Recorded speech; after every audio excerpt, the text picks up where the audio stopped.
Movimiento armónico amortiguado. Hasta el momento hemos supuesto que no actúan fuerzas de fricción sobre el oscilador. Es decir, hemos seguido varios supuestos para establecer este modelo idealizado con el que hemos hecho el análisis anterior. Uno de estos supuestos es que no hay fuerzas de fricción actuando sobre el sistema. Esto nos implica que no existen, actuando sobre este sistema, sobre los sistemas que estamos analizando, fuerzas no conservativas. Esto nos da como resultado que la energía mecánica del sistema se mantenga constante. Es una de las consecuencias de esta aproximación.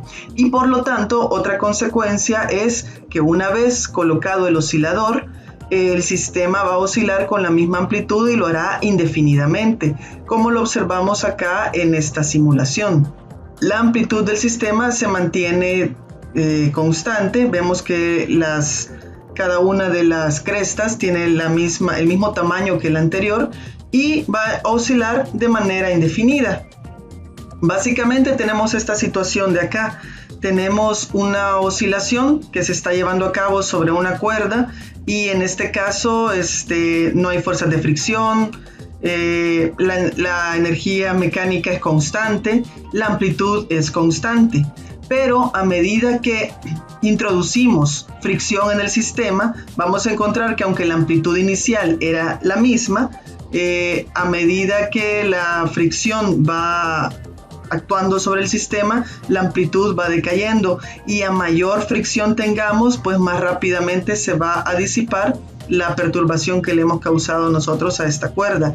Este sería un caso un poco más real concerniente a lo que observamos normalmente en nuestra vida cotidiana en cuanto a las oscilaciones. Entonces, sabemos que la amplitud de oscilación disminuye en forma gradual hasta cero como resultado de la fricción.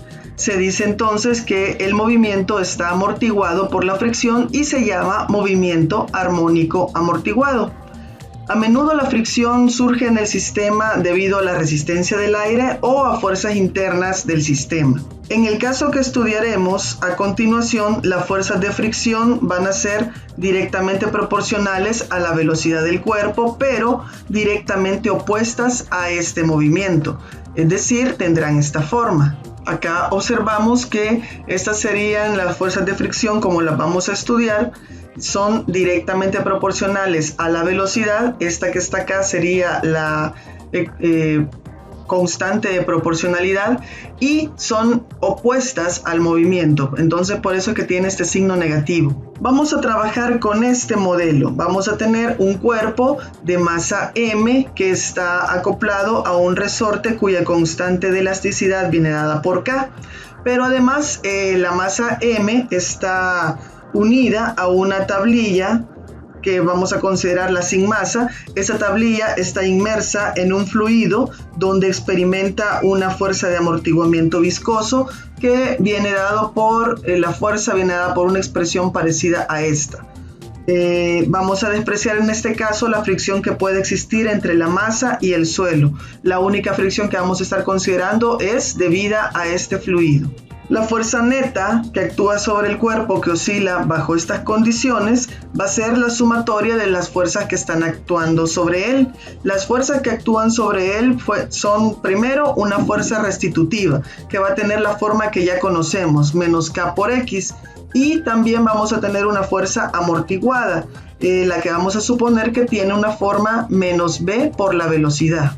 En este caso, la constante de proporcionalidad B es una constante de proporcionalidad positiva y esta va a depender de las propiedades del fluido, tales como la densidad y de la forma y dimensiones que pueda tener la tablilla que está inmersa en este fluido.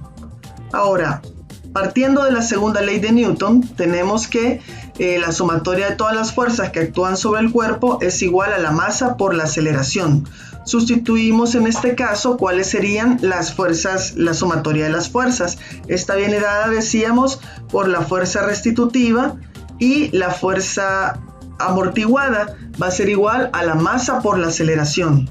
Si escribimos esta ecuación en términos de derivadas, vamos a tener que el negativo de k por x menos la constante de amortiguamiento por la derivada de x con respecto al tiempo va a ser igual a la masa por la segunda derivada del desplazamiento con respecto al tiempo. Reordenando esta ecuación obtenemos esta expresión, que es la expresión del oscilador armónico, en este caso el oscilador armónico amortiguado. La solución para esta ecuación viene dada por esta expresión de acá, que esta es la solución del oscilador armónico amortiguado, y dice que el desplazamiento es igual a la amplitud multiplicada por e elevado a la menos la constante de amortiguamiento entre 2 veces la masa por el tiempo, multiplicada por el coseno de la frecuencia angular amortiguada, multiplicada por el tiempo, más la constante de fase. Esta sería la forma que va a tener la solución del oscilador armónico amortiguado. Analicemos detenidamente esta ecuación. Tenemos esta ecuación y en ella, pues, este término que está acá nos indica que la función desplazamiento es una función periódica, pero tenemos además este otro término que está acá acompañando a la amplitud. Este término indica que la amplitud está afectada por un factor exponencial y este factor exponencial es negativo, por lo tanto nos va a indicar que es una función decreciente exponencialmente. Al combinar estas dos situaciones, ¿verdad? La de un movimiento periódico y la de una amplitud que disminuye exponencialmente, el resultado es una gráfica de este tipo, donde vamos a ver que es una oscilación, pero es una oscilación que va disminuyendo su amplitud con el tiempo. Volviendo a la ecuación, analizando esto, vamos a tener que la frecuencia angular amortiguada viene dada por esta expresión. Va a ser la raíz cuadrada de k sobre m menos b al cuadrado entre 4m al cuadrado. Acá la constante b, que le hemos llamado constante de amortiguamiento, debe ser lo suficientemente pequeña de manera que la cantidad que está acá dentro de este radical sea positiva. Ahora, se observa experimentalmente que si esta constante de amortiguamiento crece, entonces la amplitud va a decrecer de una manera más rápida, más abrupta, así. Tenemos acá 3 gráficas en las cuales B es diferente. Acá primero tenemos una constante de amortiguamiento pequeña. Vemos que el decaimiento que sufre la amplitud va a ser suave, pero acá tenemos un valor de B un poco mayor. Vemos que va a decaer un poco más rápido. Y acá tenemos una amplitud, un valor de B, mayor todavía, y el decaimiento es mucho más rápido. Entonces, la frecuencia amortiguada, que le hemos llamado omega prima, es más pequeña y por lo tanto el periodo es más largo cuando hay fricción. Este hecho era de esperarse, pues la fricción lo que hace es retardar el movimiento. Si no hubiese fricción, es decir, si B fuera 0, entonces tendríamos que esto de acá es 0, esta fracción sería 0 y caeríamos en que la frecuencia amortiguada sería igual a la frecuencia cuando no hay amortiguamiento, es decir, la raíz cuadrada de K entre M. Entonces, cuando la fricción está presente, la frecuencia angular amortiguada es ligeramente menor que la frecuencia angular normal en esta cantidad. Esta es la cantidad en la que es menor. Volvamos nuevamente al gráfico que teníamos anteriormente. Vemos que en solo 5 oscilaciones la amplitud pasa de 2 a básicamente 0. Vemos que acá comienza con una amplitud de 2 y tiene una oscilación, luego 2, 3, 4 y 5. Básicamente en 5 oscilaciones, en 6 oscilaciones, su amplitud ha pasado de un valor de 2 a un valor de 0. La amplitud del movimiento es representada en este caso por estos términos, que serían estas líneas punteadas que disminuyen exponencialmente hasta 0.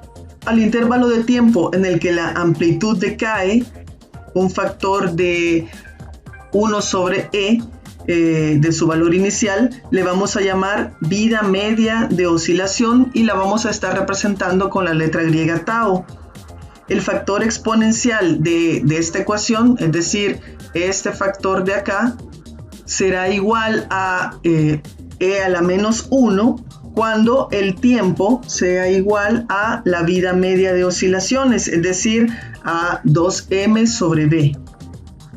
De nuevo, observamos que cuando la fricción es 0, es decir, cuando esto de acá sea 0, este factor vale 0 y e elevado a la 0 es igual a 1, y entonces vamos a tener que la amplitud A va a ser constante. Del mismo modo, obtendríamos acá que cuando no hay fricción, B es 0, entonces esto sería infinito o tendería a infinito.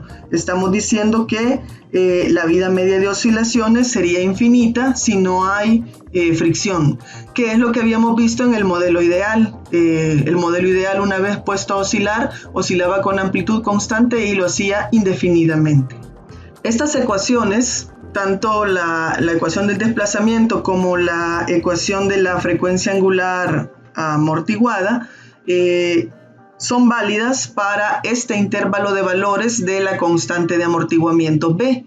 Si B es menor o igual que el producto de 2 por la raíz de K sobre M, entonces estas ecuaciones van a ser válidas. Si tenemos el mayor valor posible, es decir, cuando B es igual a 2 por la raíz de K multiplicada por M, entonces vamos a tener que dentro de la expresión de la frecuencia angular amortiguada, sustituimos B por, en esta cantidad, sustituimos B, vamos a tener que se nos convierte en esto, ¿verdad? 4 por K por M, porque lo elevamos al cuadrado. Acá se nos van a eliminar los 4 y también se va a eliminar esta masa con una de las que están acá. De manera que nos quedaría que la frecuencia angular amortiguada sería igual a 0. Esto provocaría que el desplazamiento tienda a 0 y lo haría sin oscilación. La vida media de oscilación tendría su valor más pequeño, que es igual a el inverso de omega, es decir, el inverso de la frecuencia de oscilación no amortiguada. A esto le vamos a llamar amortiguamiento crítico o movimiento amortiguado crítico. Este tipo de movimiento es a menudo la meta de los ingenieros mecánicos, pues se espera que en los sistemas mecánicos que se diseñan, las oscilaciones desaparezcan en el menor tiempo posible. Por ejemplo, en el caso de los amortiguadores en los vehículos, estos proveen una fuerza amortiguadora que es dependiente de la velocidad para que cuando el automóvil pase por un bache no siga rebotando indefinidamente. Tenemos además las otras situaciones en las cuales B puede tomar los otros valores. Si B es menor que 2 por la raíz de K por M, al movimiento se le llama movimiento subamortiguado, y si es mayor, entonces se le va a llamar sobreamortiguado. En el movimiento sobreamortiguado tampoco hay una oscilación, como lo podemos observar acá en esta gráfica, que sería la parte azul. En este caso, a diferencia del amortiguado crítico, el sistema llega al equilibrio más lentamente que en el caso del crítico. Vemos que en el crítico, que habíamos dicho que era su menor oscilación media posible, cae más rápido, y el sobreamortiguado cae más lentamente. Mientras que en el subamortiguado el sistema sí va a oscilar, va con una amplitud que constantemente decrece, y en el tipo de movimiento subamortiguado, un ejemplo podría ser un diapasón o una cuerda de guitarra que oscila. Pues ellos van a vibrar y van a ir deteniéndose poco a poco con el menor amortiguamiento posible. Luego, para una constante de amortiguamiento B pequeña, esta ecuación del desplazamiento en el caso del oscilador armónico amortiguado va a ser válida y podemos aproximar el valor instantáneo de energía de esta manera. La energía vemos que decrece en esta cantidad debido a que la fuerza amortiguadora es una fuerza no conservativa, lo que produce que la energía no sea constante y por lo tanto disminuya continuamente acercándose a cero después de un cierto tiempo largo. Oscilaciones forzadas y resonancia. Hasta ahora hemos discutido solamente oscilaciones naturales del cuerpo, es decir, oscilaciones que ocurren cuando el cuerpo se desplaza y luego es liberado y se deja que oscile libremente. Por ejemplo, tenemos este caso en el cual hacemos la oscilación y lo dejamos que oscile libremente. Ese sería el primer caso donde no se considera la fricción. O podríamos tener también el caso donde sí se considera la fricción, lo dejamos oscilar libremente y sabemos que lo que sucede es una reducción de la amplitud. Esta sería la forma en que hemos trabajado hasta el momento. Específicamente ya para el caso de la masa que está amarrada al resorte y también está amarrada a una tablilla, pues tendríamos que, si no consideramos el amortiguamiento, la frecuencia angular de este sistema vendría dada por esta expresión que ya conocemos, la raíz de K sobre M. Si es considerada la fricción, entonces vamos a tener una situación de amortiguamiento en donde la frecuencia angular amortiguada vendría dada por esta expresión que acabamos de ver. Esto implicaría que si el oscilador se deja oscilando, a la larga va a terminar deteniéndose. Para evitar esto, es decir, para evitar que el cuerpo se detenga, se puede aplicar sobre el oscilador una fuerza impulsora externa al finalizar cada ciclo de oscilación. Por ejemplo, como en el caso que estamos viendo acá, el niño que se está columpiando recibe una fuerza externa al final de cada ciclo y de esta manera se puede mantener oscilando indefinidamente mientras está actuando sobre él esta fuerza externa. Podríamos también pensar como ejemplo en un puente que está oscilando bajo la marcha de soldados, o nuestros tímpanos que vibran cuando se exponen a fuerzas periódicas debido a ondas sonoras. Estos serían ejemplos en los cuales el sistema que oscila está recibiendo fuerzas externas que lo mantienen oscilando indefinidamente. Estas oscilaciones resultantes se van a llamar oscilaciones forzadas. Estas oscilaciones forzadas tienen la frecuencia de la fuerza externa, llamada también fuerza motriz, y no de la frecuencia natural de los cuerpos, como lo veíamos en casos anteriores. La respuesta del cuerpo ante esta frecuencia externa o frecuencia motriz va a depender de la relación que exista entre la frecuencia forzada, la natural y la motriz. Esto es porque una sucesión de pequeños pulsos aplicados con una frecuencia apropiada podría producir una gran amplitud. Seguramente a todos nos ha pasado que al estar en un columpio nos balanceamos a intervalos de tiempo apropiados de manera que el columpio se mueve cada vez con una mayor amplitud. El problema de las oscilaciones forzadas es bastante general y su solución tiene múltiples aplicaciones, como en el caso de sistemas acústicos, o también se aplica en el caso de los circuitos de corriente alterna, o en la física atómica, o en este caso pues en la mecánica clásica. La ecuación del oscilador forzado se deduce, al igual que en todos los casos anteriores, a partir de la segunda ley de Newton. La sumatoria de todas las fuerzas que están actuando sobre el sistema va a ser igual a la masa por la aceleración, y en este caso las fuerzas que están actuando sobre el sistema son la fuerza que se llama fuerza restitutiva o fuerza restauradora. Esta otra sería la fuerza de amortiguamiento y esta otra de acá sería la fuerza externa o fuerza motriz que está actuando sobre el sistema y que lo mantiene oscilando. Vamos a considerar el valor máximo de la fuerza externa y supondremos que esta fuerza es directamente proporcional a la masa que oscila. Esta es la misma ecuación. Acá pues esta fuerza externa la vamos a considerar como una fuerza que también oscila, pero lo hace con una frecuencia a la que le vamos a llamar frecuencia forzada y la vamos a estar representando con omega d. Entonces la frecuencia externa va a estar oscilando con un valor máximo F max, y va a oscilar con esta periodicidad, el coseno de la frecuencia forzada por el tiempo. Sustituyendo estas expresiones en esta ecuación, obtendríamos esto. Esta sería la fuerza restitutiva, esta es la fuerza amortiguada, esta es la fuerza externa y esto va a ser igual a la masa por la aceleración.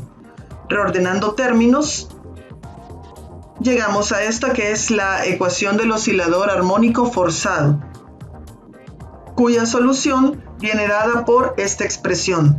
El desplazamiento va a ser igual a la fuerza máxima entre una constante que le vamos a llamar G, multiplicada por el seno de la frecuencia forzada por el tiempo menos phi. En este caso, este desplazamiento pues tiene ahí nuevas magnitudes. La constante G viene dada por esta expresión, es la raíz cuadrada de la masa, factor de la frecuencia forzada menos la frecuencia angular amortiguada, ambas elevadas al cuadrado y dentro de un paréntesis al cuadrado, más la constante de amortiguamiento al cuadrado por la frecuencia forzada.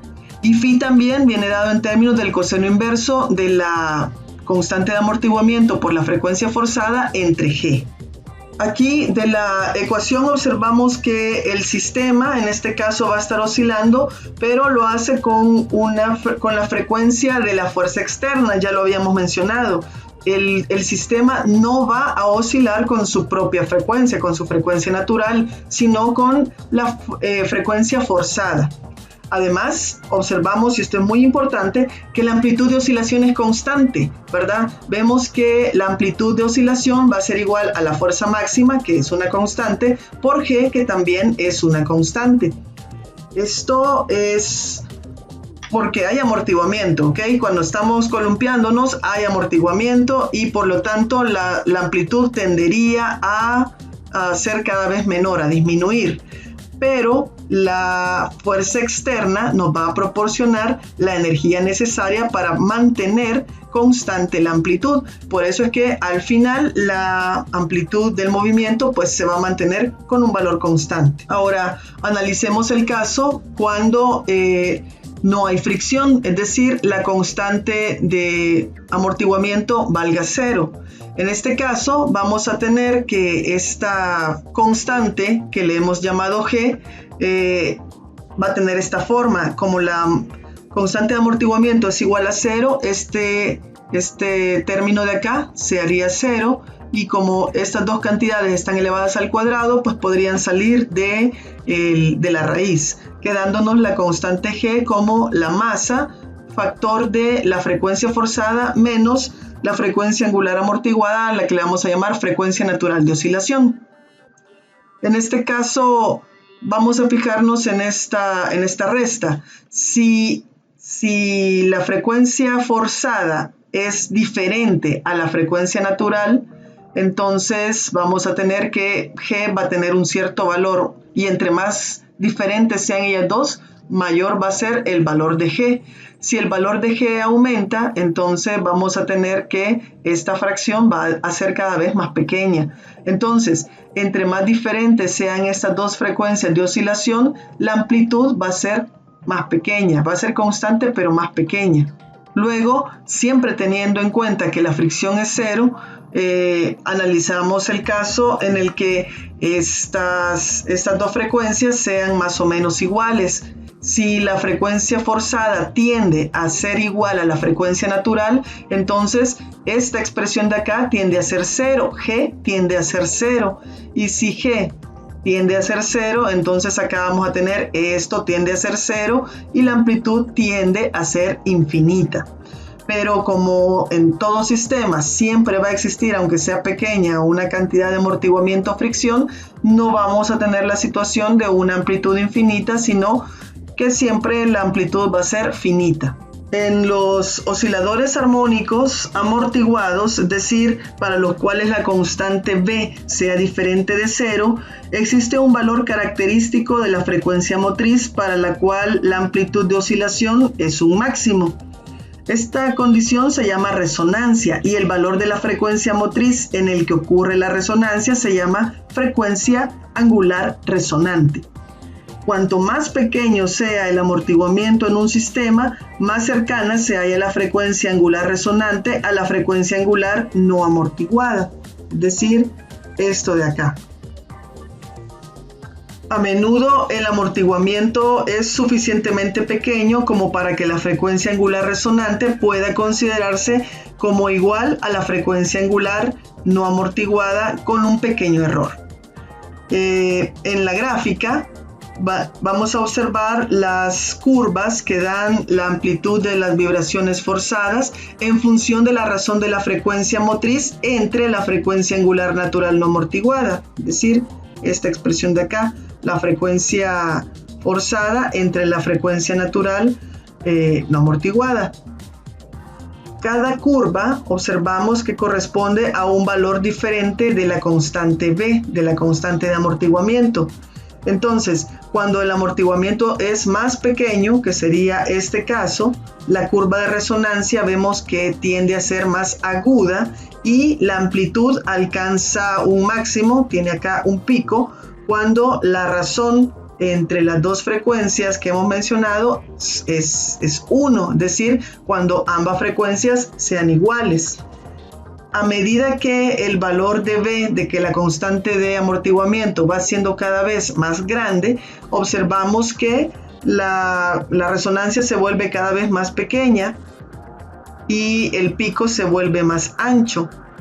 Y también observamos que está desplazado del valor en el cual las dos frecuencias eran iguales. Acá tenemos otra gráfica donde vemos una mayor cantidad de curvas con diferentes valores de amortiguamiento y efectivamente vemos que entre mayor sea el valor de B, entonces más pequeña es la curva de resonancia y más ancho es el pico y está cada vez más desplazado con respecto al valor en el cual las frecuencias son iguales.